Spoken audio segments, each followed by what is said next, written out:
Good day everyone, my name is Justin Kirby P. Carion and I'll be presenting my prelim examination in mobile dev integration. So for my prelim examination, my idea was to create a scene where it is inspired by the Fast and the Furious Tokyo Drift. So initially, I created my 3D models which are the car, road, and the street lights. And after creating the 3D models, I enhanced the 3D models with creating the different textures for each model.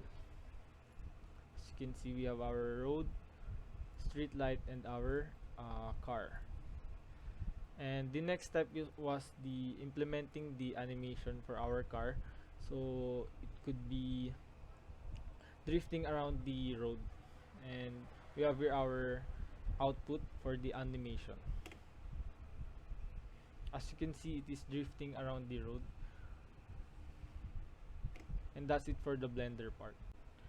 After the blender part, we will now be in our Unity, where we will be creating our AR app. For our first step, we will be importing the FBX files that we created inside the blender. Then we created our image target, which is the Fast and the Furious image logo. Then we applied our FBX model inside the image target. Now to create the sound for the AR app, we simply downloaded the Tokyo Drift song. Then we imported it in our Unity project. Then we simply drag it into our image target. Then it will serve as the sound or audio source when it is being tracked. For our animation scene, we first simply created our animator component for the model.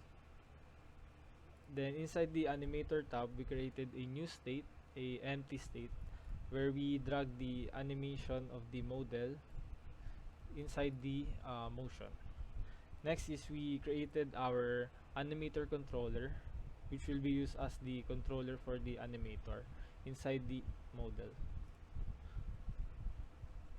Now we can proceed to our output